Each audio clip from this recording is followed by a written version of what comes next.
leen ko ngeen abonné sonn naa tëj nañ sama compte. Dakar doo ma jox ay tur nga may réer. keroog gis naa ñu ngi si fa sa live bi teg ñoom est-ce que yëngal loolu ma ko sa live la kii ma bio sa live la tegaato. maa yo déggoo ma ne la Makoso 2 heures la ma woo ne ma maa fii yaa dee maa fii yaa dee ma ne ko non yaa dee mu ne ma je sais que elle a foutaise maa fii yaa dee ma ne ko non yaa dee dëgg la yow tamit te xoolal noonu lañ soxore sénégalais kenn waxu ko ah mu ngi noonu de ñoom ñëpp siif nañ ñag yi yëguñu ko waaye tubaarikàlla ba Fall élégance siifee dugg ci kaa bi ci la ñoom ñëpp jóg nee naa la teel a nangu day yombali nu mu tudd Marie Angélique ministre de la famille Marie Angélique xam naa ne tubaarikàlla Angélique l'heure est très grave ministre de la famille alerte fais quelque chose à cette femme là parce que cette femme là c'est une danger publique c'est une danger publique elle a tué les bébés et en plus elle ne l'accepte même pas et en plus elle a osé de faire son make-up entraîner de porter ses grands boubous dans les plateaux avec des yeux ouverts et parler mais on est dans quel pays les enfants c'est l'avenir du pays c'est quoi ça il faut réagir un petit peu on n'a pas mérité ça cette femme-là elle a torturé les enfants elle a toroxal les enfants elle a minimisé les enfants sont fins les enfants sont oh my God j'ai envie de pleurer quand je vois ça cette vidéo et vous le jugez, vous l'enfermez 2 ans et vous la laissez comme ça. Elle est entraînée de porter ses costumes de Landing Savané et les costumes de Iba Der Thiam, entraînée de blader dans les plateaux. Elle fait ses lives, elle parle n'importe quoi. On est où là, wesh? On est où? On est dans quel pays?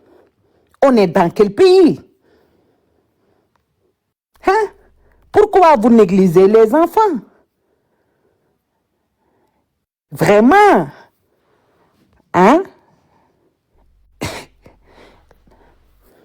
costume yi muy sol sama tonton Landing Savané yàlla na yàlla may ko gudd fan ak wér genre costume yi moom la doon sol wax dëgg yàlla ana Angie ñëwal nga siif ko en français képp ku am bac na ma lancer message bi parce que dégg naa ki nekk ministre de la famille dégg naa tubaab bu ñuul la kii nu mu tudd Marie Angélique musulman la ok benn la rek dama foog ne tur bi rek tubaarikàlla turu chrétien la yor yéen a ngi reetaan de waaye man maa ngi wax lu am solo xale yii ñoom ñoo yori réew mi man Sénégal xaw ma lu tax fonkuñu xale te pourtant fii nii Europe nit ñi dañoo fonk xale Sénégal fonkuñu xale dañuy jur di sànni ba pare yéen ñi nga xam ne tam da ngeen di jur ngeen mel ni ay muus yéen tamit kaa leen ngeen jël seen chaise ngeen toog parce que nag wax dëgg yàlla mënoo leen a gàddu seen nday njaay mbay bu ngeen def yëfu saay day neex te bu ngeen juree du ngeen nangoo téye est-ce que kon nag du ngeen képp seen lëfi te ngeen may nit ñi jàmm parce que ñun sonn nañ da ngeen di jur te du ngeen nangoo téye yéen jurkat yi sonal ngeen ñu da ngay gis ku juro mel ni ay muus jur nii tegale juróom benn doom juróom ñaari doom te benn néeg nga yor benn matelas nga yor amoo loo leen dundalee est-ce que du ngeen jéem tag wax dëgg yàlla ngeen planique te ngeen may nag nit ñi jàmm ana Angèle ñëwal waaw kay xam nga man wax dëgg yàlla intellectuel au niveau yi tubaarikàlla ci sama tim bi lañ nekk waaw. Bonsoir ma Roro d'amour. Waaw. Bonsoir sama wesh yi. Bonsoir. Ça va? Je veux que tu véhicules un message pour le ministre de la Santé. Oui. Ce que la dame entraînée de faire pour les enfants en français. D'accord. Oui. D'accord. Ok. Là, une minute. Du coup, voilà, le message qu'on veut faire passer à toute l'opinion, on va dire, publique, et notamment Madame la ministre, Madame Angélique. Voilà, j'ai pas le nom en tête. Alors, c'est juste pour vous alerter concernant la situation qui s'est présentée sur une dame qu'on nomme C'est quoi le nom de la dame déjà? Elle s'appelle... Landing Savané. Voilà, Landing Savané, qui a aujourd'hui une posture peu déplorable. Dans le sens où aujourd'hui, dans notre société, on favorise, on va dire, les enfants. On favorise leur bien-être, on favorise leur éducation. Et c'est dans cette même élan qu'on veut vous alerter concernant sa façon de faire et sa manière de traiter les enfants. Donc qu'on juge pas, pas condescend, on va dire. Donc du coup, pour cela, on veut vraiment alerter votre Excellence pour que vous veniez nous donner un soutien par rapport à cette dame. Parce que des fois, elle a la phobie de faire certaines pratiques qui vont pas à l'encontre, on va dire, de comment doit être un enfant, d'accord? Déjà, elle a ouvert, je sais pas si c'est un institut, si c'est une maison, on va dire, c'est une maison qui rentre pas dans toutes les conditions. Donc, on voudrait vraiment vous alerter à ce sens. Elle a déjà purgé sa peine. Elle est sortie, mais d'après sa dernière sortie, on a cru comprendre que là, elle envisage encore d'ouvrir encore une maison et d'avoir encore la garde de ses enfants. Alors qu'aujourd'hui, il faut noter que elle regroupe pas toutes les conditions pour le faire, et ses enfants, ils ont pas en de bonnes conditions. Donc, Madame la ministre, aujourd'hui, on veut vraiment tirer sur la sonnette. Donc, vous interpeller pour que vous veniez agir par rapport à cette dame. Parce qu'aujourd'hui, voilà, en fait, c'est nos enfants, et nos enfants demain, ils ont comment on appelle ça, on compte sur eux pour le développement du pays. On compte sur eux pour le développement du pays. Donc, c'est vraiment déplorable, nous, en tant que femmes, en tant que mère, de voir ce genre de comportement et vis-à-vis d'une femme. Alors, ça aurait été une autre personne qui l'a fait, mais bon, une femme et de surcroît, une Sénégalaise. Donc là, on a nos droits et on veut vraiment les utiliser. Donc là, on vous demande en toute humilité, d'intervenir et de prendre, comment on appelle ça, ce sujet, parce qu'il nous tient à cœur. Voilà, c'est un sujet qui nous tient à cœur. Voilà. Très bien, Angel West. Ana Sénig dafay ne ana sama wes anglais ana sama wes anglais ana maafe ana sama wes ana Sénig bu fi nekkee ngeen yégal ko comme ñun wax nañ olof ba sonn kenn dégguñu léegi nañ ko wax ci français ak anglais léegi sama wes anglais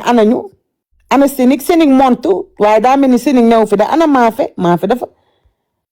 kii lu mu wax appeler la direction de la protection de les enfants man damaa xamul ndax Sénégal am na yu ngan amt wala amul yu ngan amt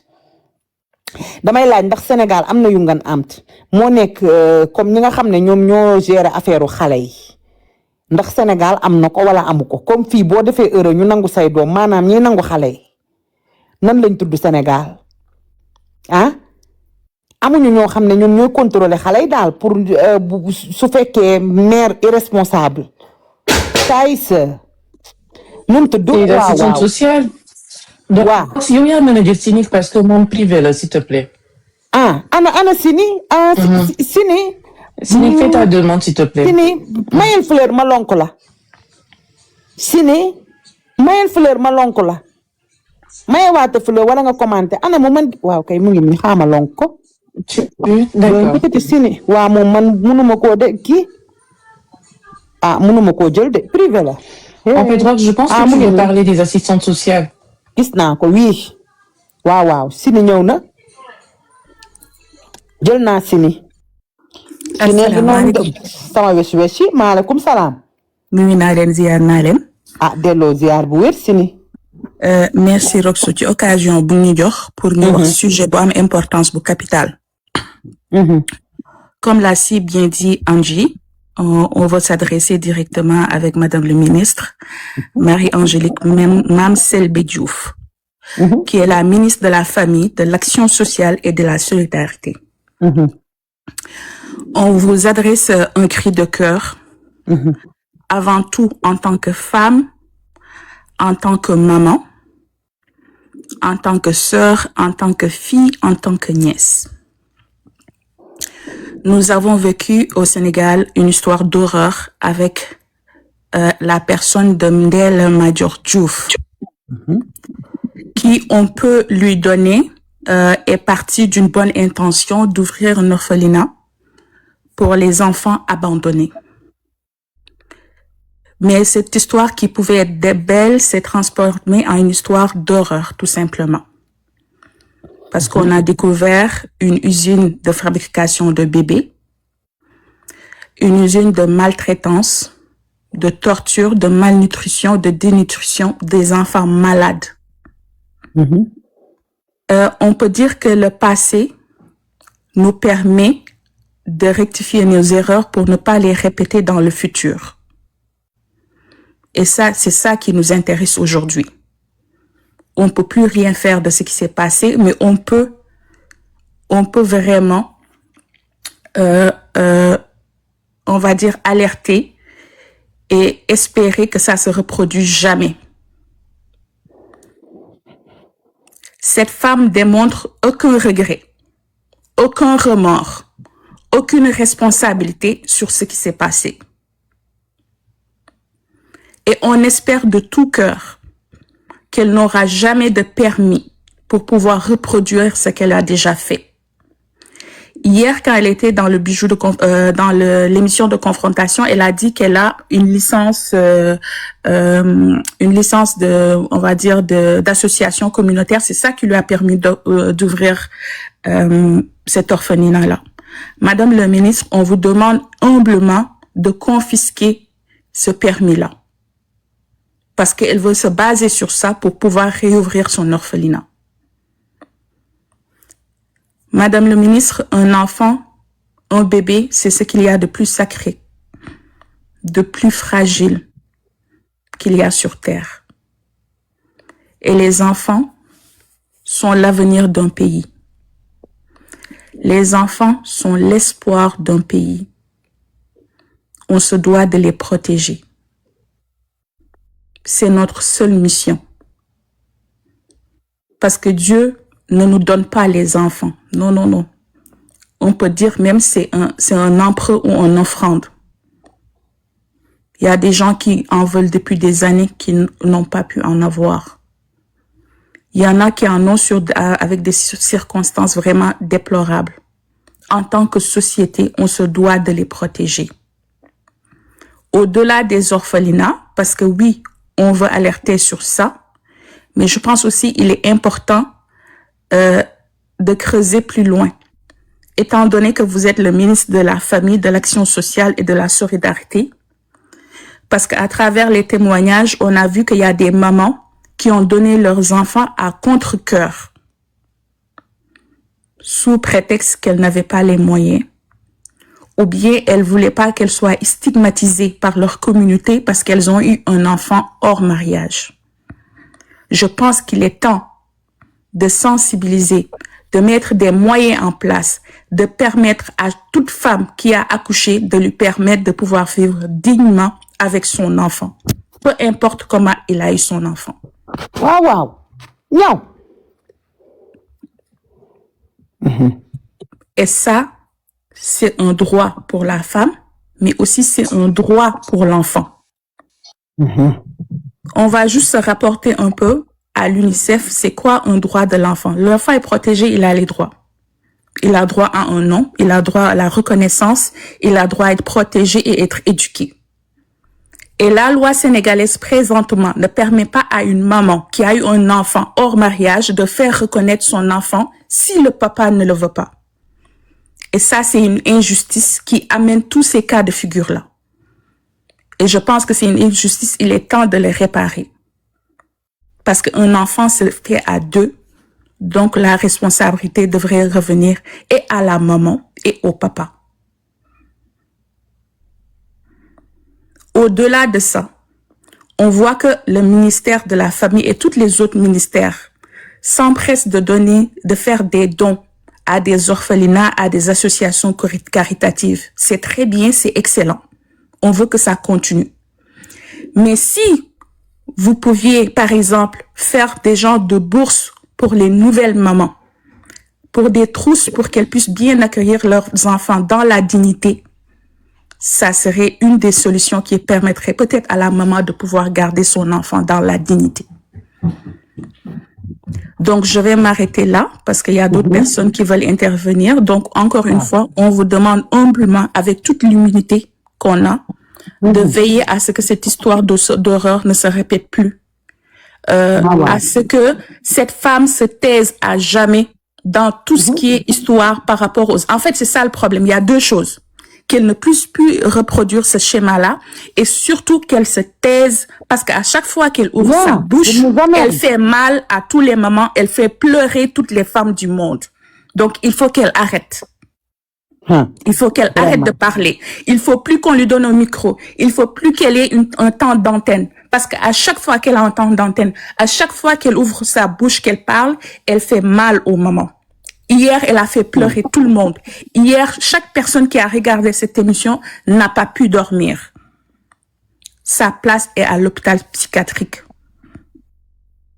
Donc, il faut qu'elle arrête. Il faut qu'elle arrête. Il faut vraiment qu'elle arrête. Parce que c'est pas possible que tu fasses tout ça et tu as aucune responsabilité. Tout le monde est responsable sauf la personne concernée. C'est pas possible. C'est pas possible, en fait. Donc, merci beaucoup. Merci, Rox, pour l'opportunité que tu nous as donnée de pouvoir élaborer. Merci. C'est très, très apprécié. C'est ça qu'on appelle une influenceuse. Quelqu'un qui donne sa panel pour qu'on puisse faire avancer des causes pour la société. Merci beaucoup. Merci beaucoup. Wow. Légui anglais be ma déssé.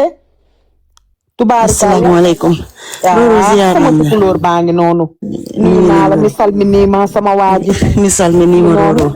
Jarama yodi. So we just want to make sure we bring this to the other level because this woman, she's psychotic. These kids have been unattended for. They've been unfed. They've been malnourished. To the ministry, we're appealing, we're begging you. This woman needs to go back to jail. She did what she was doing to these kids and to the mothers of these children. Yes. Is inhumane. She does not deserve to be free. She deserves to be locked up. And an investigation needs to happen to find out how many children actually died. Because this woman, she's psychotic. What she's doing and what she did to those women is unheard of. Yes. People were paying on a daily basis. Paying. These are people that do not have enough money to feed themselves, let alone their families. This woman was holding them hostage, holding the children hostage, and not feeding them.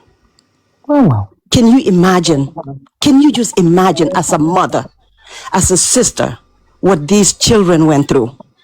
If you can only imagine, in no civilized society should this woman be free. She should not be free, let alone speaking on national level. This has to stop. It has to stop, and an arrest has to be made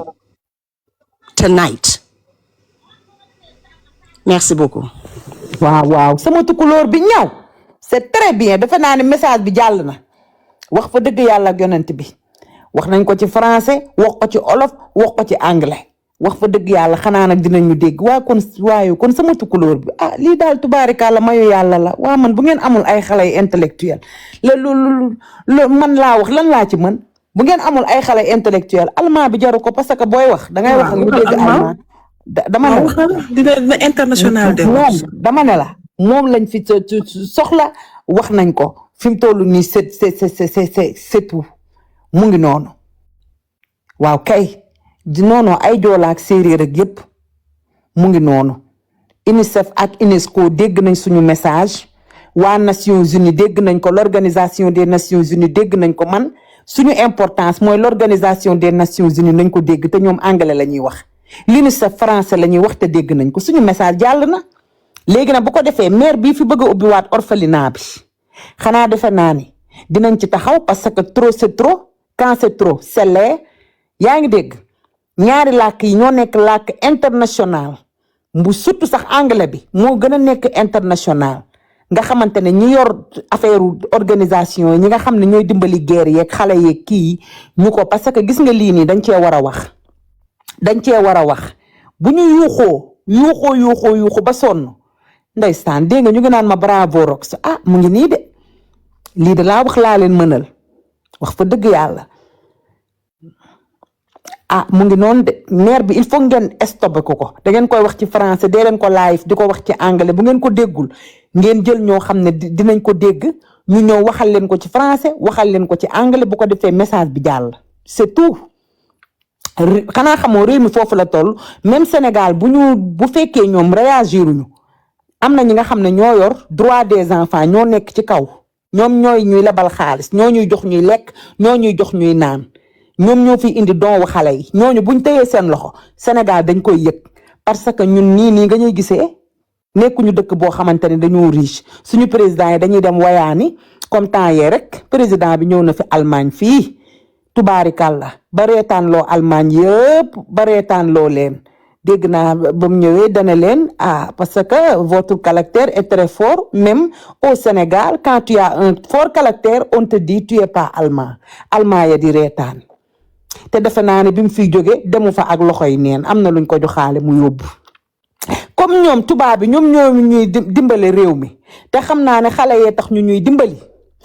kon nag ñoom bu ñu xamee ne am na xale yoo xam ne ñu ngi dund lii tubaab xamuti caaxaan ñoom dañuy téye seen loxo wala ñu woo leen téléphone ne leen ñun lii nii ñuy dégg ni lan la xale yii nii di dee comme ay weñ lan la te dama bëgg képp kuy waxaat na wax ne xale yi dañuy dee comme ay ginaar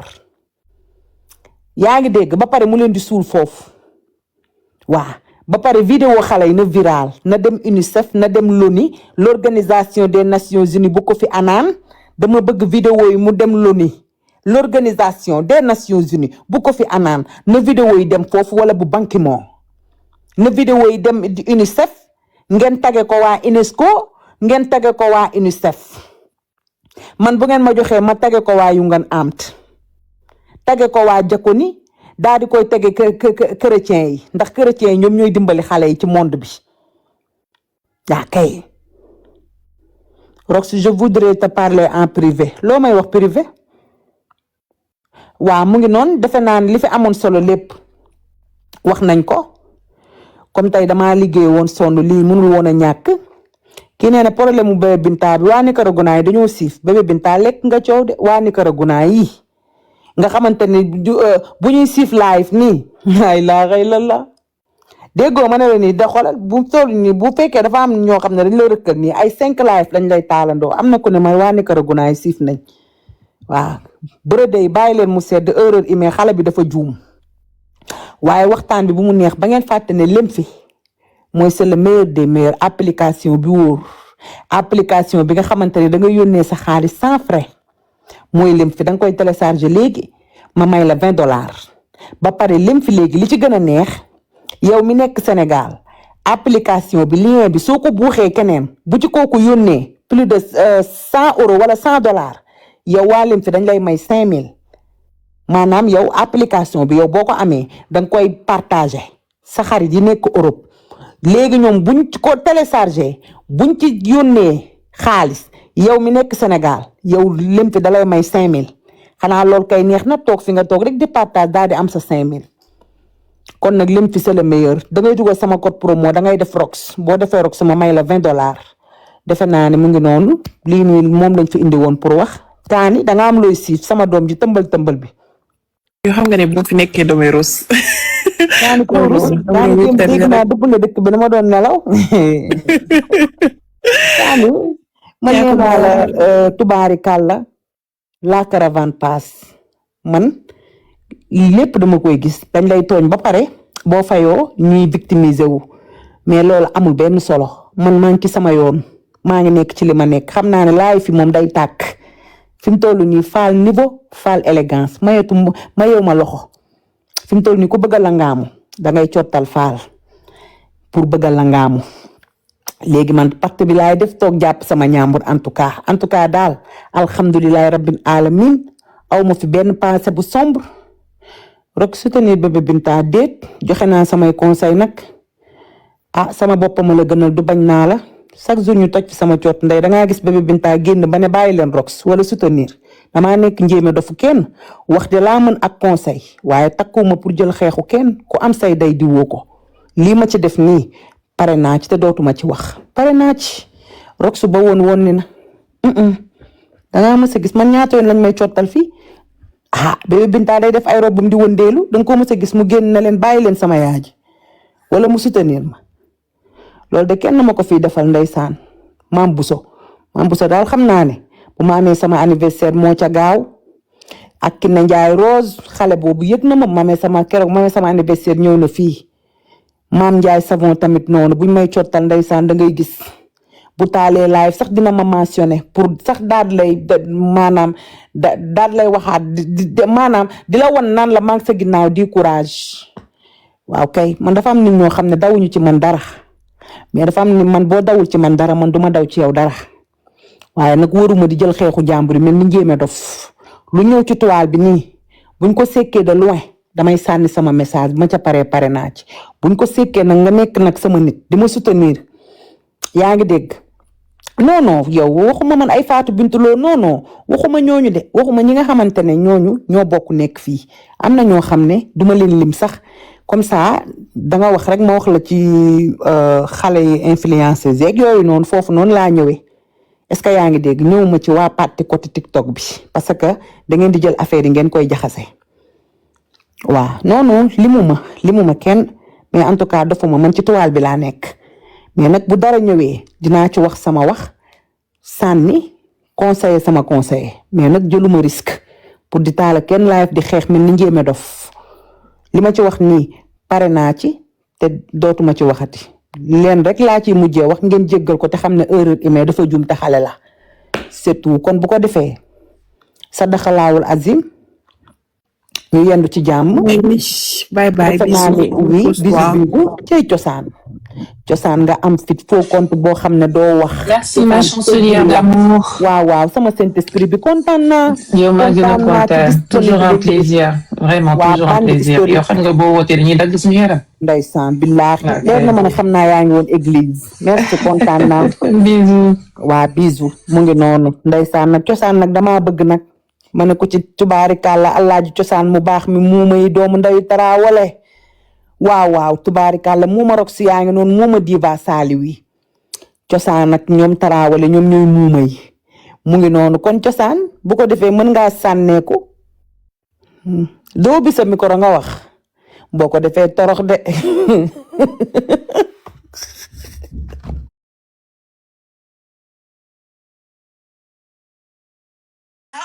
non loolu moo dàq ci àdduna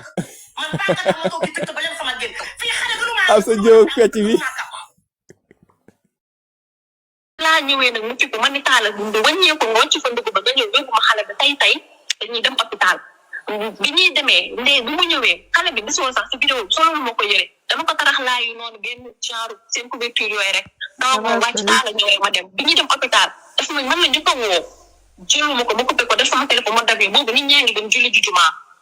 mu woo taala ne ko ay dañaa nga àndal hôpital ngeen dem xam naa dafa am dara rek xale la moo tax xamul nii mais bu ma si feeñ boo leen timee bu ma si feeñ fan ngeen di dem Albert waaye taal na ko waaw mu ne waa baax na coupé taala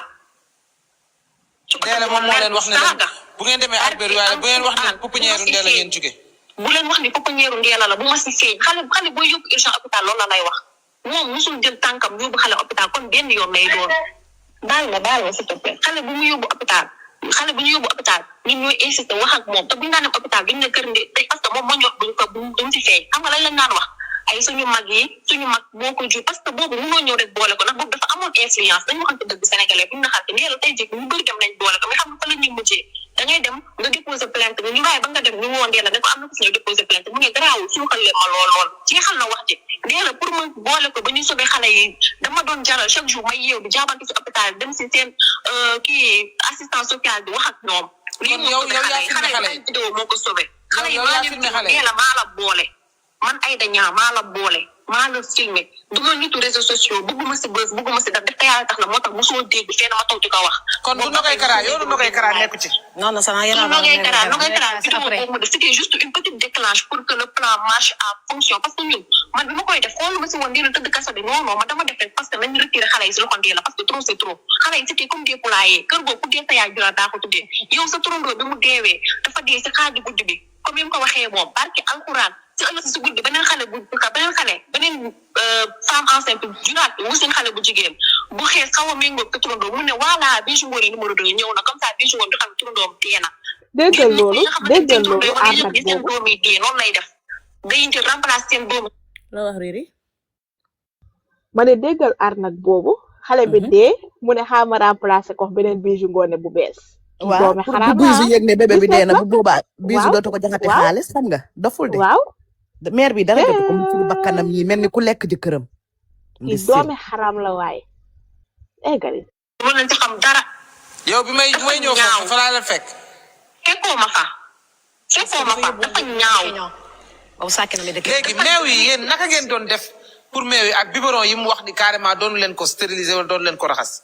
du dëgg dañ ko doon def parce que ñu on n'est pas bête mënuñu téye ay xale ñu sonn si ñoom lekk ñu naan ñu nekk foofu nag xale te yàlla tax te fayuñu ndee la fayul foofu kenn bu kenn naan noo xaalis leen fa téye woon non man moom bénévole la ñeneen ñi waroon fay du leen fay da leen di jiin sàcc pare si ñoom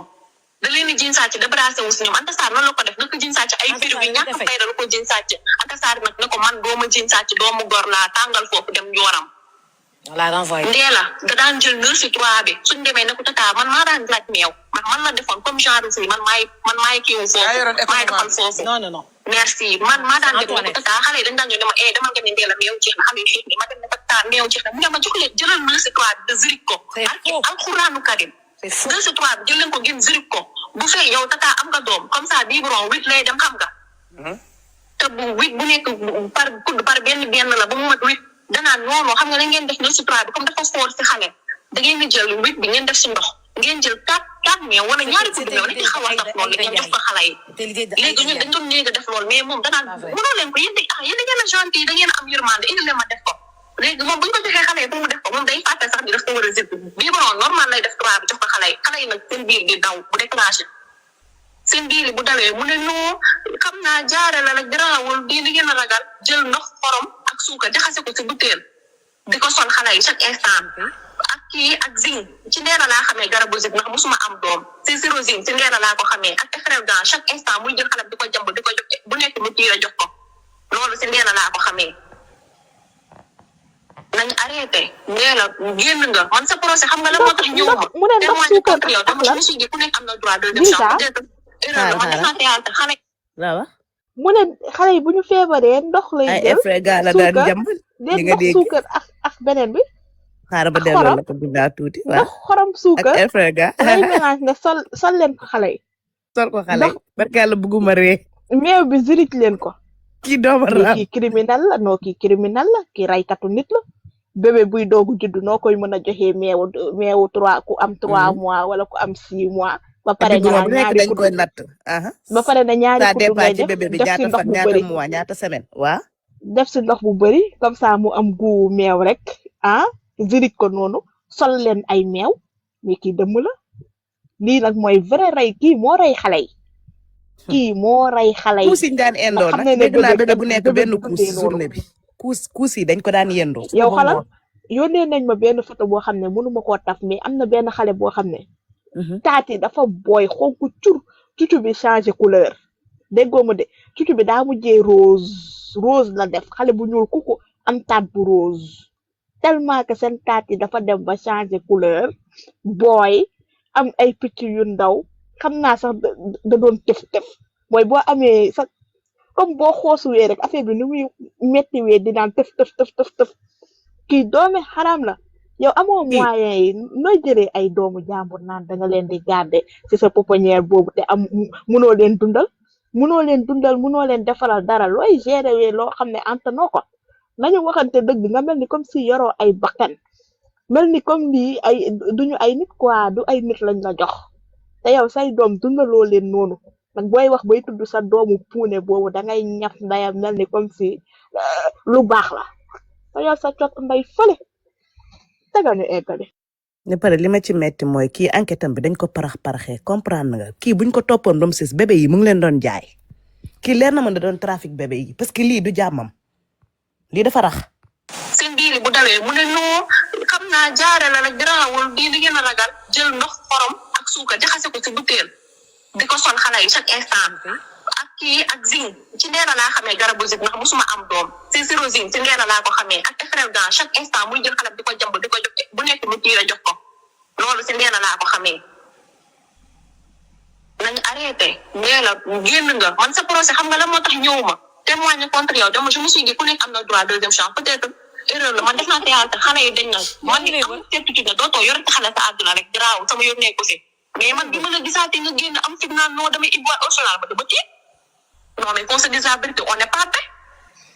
xale yi dama sonn si ñoom avant ñu leen di mën a sonn hôpital yi dem leen fu leen neex ngeen tàllal micro ngeen wax leen ba xam xale musu ci ñëw ñaar ñu tamit après kenn ki dafa ruux dafa daw mais ana bébé dafa daw da ngeen di dem si hôpital yi Albert Roy déglu leen Albert Roy c'était même man mënatuma toog sax ci ak dalal jàmbur mu ne na sëriñ xoolal ngeen laaj li nga def ni laay wax damay coupé micro mënatuma sax man mi wuyu di taf dafa am question da ngeen di dem laaj assistance sociale yi ba xam amul ay dañaa bu fi ñëwoon dina woon vidéo yi mu filmé woon kër Ndeela pour ngeen tubi xale loolu c'était avant vidéo yi di génn man avant vidéo yi di génn maa ngi doon dem ci suuf di fexe bi ñu récupéré xale yi balaa ñuy dee mooy yow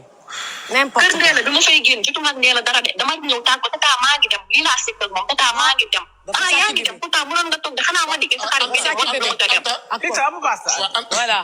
d'accord pourquoi Moussa ji bébé fitne bébé saki bébé bébé ma dike ñaw li tax man mënatuma de Aïda d'accord Aïda Ndeela ci plateau bi mi ngi wax ni def benn bébé bi ñuy wax ma dike ñaa yow da nga ko jël c'est vrai ou pas ma di yaayam moo ma ko jox de maison mais joxewu ma ko kër Ndeela en dehors de la maison la ma ko joxee parce que gel dafa amoon déglu rek dafa amoon doom mais seen waa kër xamuñu ko léegi ñu dugg xale bi léegi nag man xale bi comme dama ko yëre moom parce que mu ñu dafa fekk mu mel prématuré ba pare yaayam bi mu ko ëmbee nekk fa da doon coow moo tax ñu jël colère boobu def xale bi léegi nag sénégalais yaay ji nekk ko fi xale bi nañ ko xale bi bi ma ñëwee da doon jooy rek sinon boo demee dañuy sonn xale bi di jooy man leen non non dama yërëm xale ma jël xale bi di ko nax di ko jox biberon ñu naan ma kii boo ko tàmbalee loxo dañuy sonn boo demee parce que fii xale bi di jooy jooy incroyable moom laa yor si vidéo bi ma taxawee noonu man maa taxaw def sama bopp bi tout garçon noonu yor xale boobu laa yor la gis nga man maa defar lal bi ba mu baax tëral fa xale yi te du gis nga xam nga ne ko yéen ñiy wax déglu bisu moo doon dagg biso continuer doon wax bisu gàccee ko jàpp ba mënuloon noppi femme bi continuer di wax pour yéen ñi foog ne ñun ñooy wax bisu mooy wax moom moo continuer dagg ci suuf man kon naa yoroon entretien xale yi normal dal bi ngeen gis vidéo boobu yëpp maa ko xëy defar ba mu set def ci moustiquaire déggoo si vidéo mu naan tey di kontaan naa parce que def ngeen si moustiquaire te yaa ngi doon dégg loolu mu koy wax si vidéo bi te du gis nga environnement boobu set na kon bu mu ñëw ne ñun yor ñu woon xale yi normal xale boobu yaayam bébé médicament anamo bébé médicament delloo naa ko yaayam loxo ak loxo parce que yaayam dafa ñëw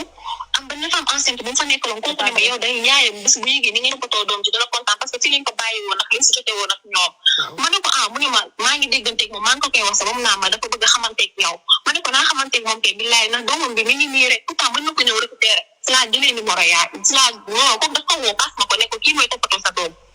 may wax ak moom xam nga mu may expliquer problème am genre yooyu noonu mu ne ma man sax bëgguma mu nekk foofu ndax man gis naa xale yi foofu li ñuy dugg mais xaw ma kan laa koy dénk pour ma ne ko man dama bëgg man xaw ma kan laa koy dénk ba keroog mu koy récupéré parce que sama suñu waa kër xamaguñ ne am naa doom ma ne ko man de damay bëgg ñibbi ndax fii moom xamatuma fi dara te di xëy chaque jour di xool xale yi di souffrir mënatuma ko léegi man dinaa wax ak sama yaay su fekkee ne man en dehors d'ici boo ko récupéré nga jox ma ko comme ça man soo ma ko joxee la yow heure boo paree pour ko seen waa kër nga jël si ko lii moo indi sama yor bébé ma rek a ñaar xam nga lan moo déclenché sama génn kër deewu bébé Mouhamed moo déclenché sama génn ci laa meree bi ma ñibbi si hôpital ma woo yaayi ma dikkee ne ko yow da nga waxoon da nga may jox xale mu naa ma ne ko man damay ñibbi jour temps xale bi kon bu ma ko fi bàyyi léegi yow fexeel noo ñëwee fay Ndeela 60 000 parce que xale yi dafa amoon ñoo xam seen yaay dañ doon fay chaque mois 60 000 ak meew ak couche am ñoo xamante ne dañ leen pas abandonné kii nag si ñuy fay chaque mois 60 000 mais xale yi dafa am ñu doon fay foofu non c'est pas waaw am na ñoo xamante ne seen yaay abandonné wul leen de. yaay ñu ëmb nëbb seen ëmb ñoom foofu teg leen fa di fay chaque weer 30 000 ak meew ak couche chaque weer mu ci business normal. ku fayul da lay woo ne la boo dama lay laayfal boo indiwul sama xaalis dama lay laayfal joxe sa identité wan la ne wan na ñëpp am nga doom bi ñu noonu toog du ma ko fenal. day fen. bon mën a léegi nag bi ma waxee loolu yaayi ma dikkee ne ma ban jour ngay dem ma ne ko temps jour boobu noonu ma préparé samay bagage mu ñëw kër Ndella di dugg sant Ndella ne ko maa ngi lay sant di la gërëm si li ma si li ma teel sama doom léegi dama koy récupérer mu ne ko dama koy récupérer mu ne ko waaw papa reconnaître na ko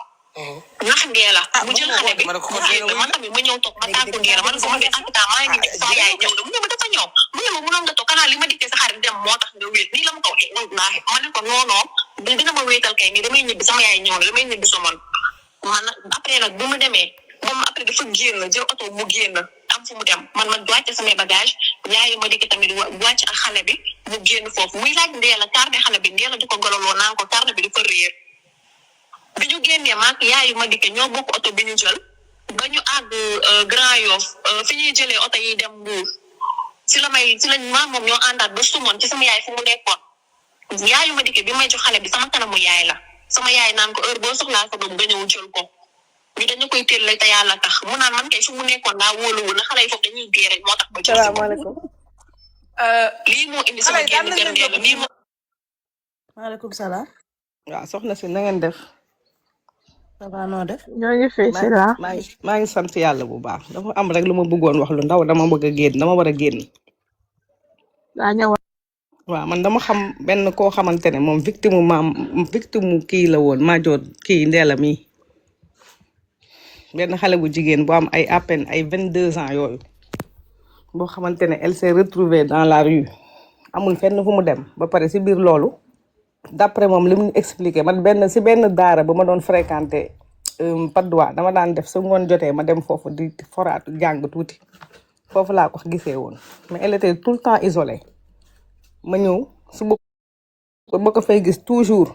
mais day isolé wu day toogee ne le moom kese après la remarqué ne moom dafa ëmb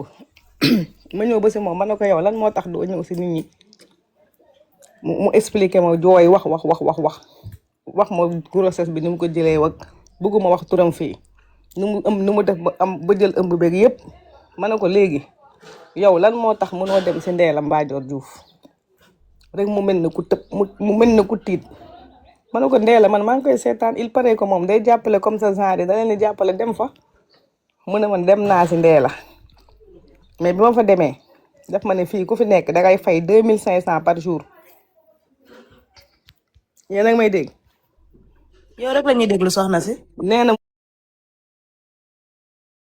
mu ne ko 2500 ngay fay par jour si koo xam ne moom amul sax lu mu lekk ñàkk am lu mu lekk ak fu mu nekk moo taxoon mu daan ñëw si daara ji nee na mu ne ko man amuma 2500 yu may fay par jour man damay am sax problème mu lekk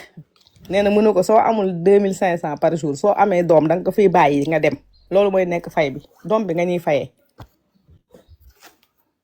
nee na Madior Ndella wax ko lii nee na mu nekk fa gis xale yi gis nga li mu expliqué si li mu ma expliqué man une semaine lan si teg xaw ma 10 jours vidéo yi génn si TikTok bi mu wax ma xale yi ni mel xale boobu wowoon kongu noonu jeex tàkk mu ne ma couche dañ koy def si ay paan ba mu saxe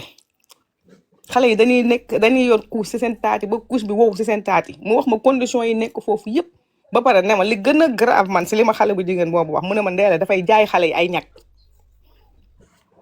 nee na ma ritualiste yi la leen di jaay moo tax xale yi ñu bàyyi leen noonu ñu ba ñu deewal seen bopp ay sacrifice lan leen di def ma ne ko yow li ngay wax nii ndax am nga si preuve mu ne ma awuma benn preuve mais dama koo dund nee na moom dafa daw nee na gardien ba la dem menacé ner fa créé boucan gardien bi bàyyi ko mu génn mu daw kooku daf maa wax lii une semaine ñu jàpp Ndella Madior moo tax Ndella kenn waru ko woon bàyyi enquête bi dañ ko waroon a gën a creuser quitte à ce que ñu xooli sax parents doom ñooñu fa bàyyi seen doom yi sax dañ leen a waroon a woo laaj leen lan moo tax ñoom ñu bàyyi seeni doom ñoom tamit ñuy abandonné foofu seeni doom.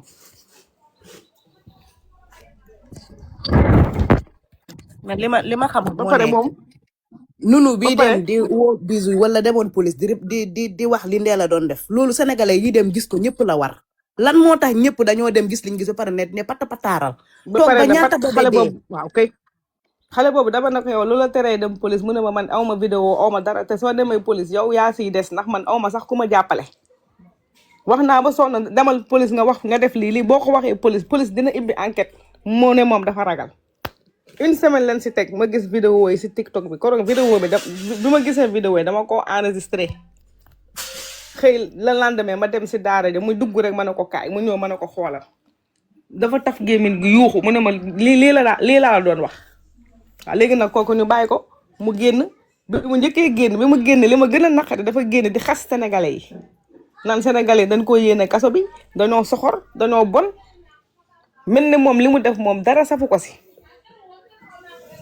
nekk di fecc di way di def lu ko neex mel ni moom amul sax benn once de regret nit sax di nga def erreur sax nga rëccu ko ba ñëpp xam na lii rëccu nga ko nga tuub ko ba yàlla miy baale sax moom mu jéggal la mais nga génn di ñaawal nit ñi loolu moo si metti ba pare sunu justice bi nekk justice à 2 vitesses lii bu doon baadoo la moo ko def yaa ngi si kaso bi sa dossier ba léegi sax ibbeeguñ ko day réer sax si tiroir yi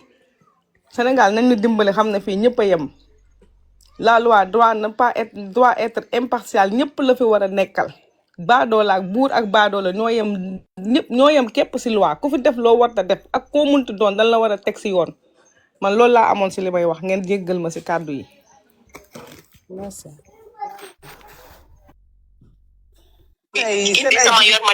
xale yi daan nañ vacciné wu di dem seen ay visite. nee na xale yi daan nañ dem di vacciné wu seen carnet yi sax day réer xale yu ci bëri amuñu woon carnet xale yi loolu lañ gën a doon ci amuñu vacciné wu seen carnet yi day réer xale yu ci bëri amuñu woon carnet. ñaata nunu ñoo nekkoon foofu ñaata nunu. man bi ma fa nekkee man déggoo bi ma fa nekk dama fa ñëwee noonu toog fa nekk benn école chaque jour da doon dem si suufu point yi jante séeréer yi jóge village di wër liggéey dafay ramassé 5 mais ñooñu bu ñu ñëwee dañuy fanaan di gàdduwaat seen bagage daw ñibbi ndax dañ naan lii fii wóoru ndax maire bi dèjà du leen jox ñu lekk da leen mosoo ba ñu dee ñàkk kees liggéey loolu ba ñu sonn te du leen fay bu weer bi dee dañ leen sàcc dàqale parce que du ñun xam nga moom ñu plateau bi voilà ñu dégg nii man ku ñëw fan may bisu bàyyi démb femme bi dakaa jàpp ci gàllaaj barke yàlla. voilà d'accord. Anta Sarr tamit ñu ngi waxal lii Anta Sarr dafa sonn si xale yi man Anta Sarr man mii fa la ma fekk. am déjà. moo ma ne ay yow xale bi li muy def man xawma ko man maa ngi fi kii bu deewee lu ñuy wax Anta Sarr dafa sonn si xale yi ba mu ko waree fay weer bi dee daf ko jiñ sàcc ne ko yaa sàcc samay pir yu ñaaw sax comme yi muy takk rek ñu mooy yooyu noonu di mel ni gaynde loolu c'est personnel suñu yoon nekk ci loolu ngay wax nii ñun taxaw ñu wax d'accord perruque yu ñaaw ak yu ñaawul yow sa profil bi tamit rafet waaw d'accord mais li ngay wax c'est personnel ñun li ñu la soxlaal du ay perruque yu ñaaw ak dëgg la ay perruque yu ban lay tax ba pare di reewat ci kaw nit yi dégg nga xaqataayam perruque yu njàmpe yooyu waaw bi bisu dajee femme bi dara kii moo gën a ñàkk kii dëmm la barke yàlla dafa ñàkk